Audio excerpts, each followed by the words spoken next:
وإذ قال لقمان لابنه وهو يعظه يا بني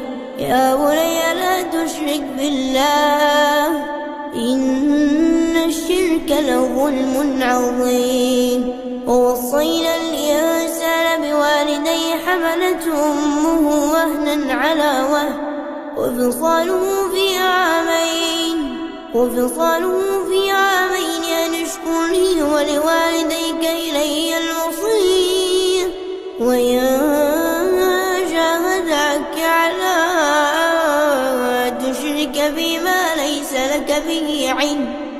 فلا تطعهما وصاحبهما في الدنيا معروفا واتبع سبيل من أناب إلي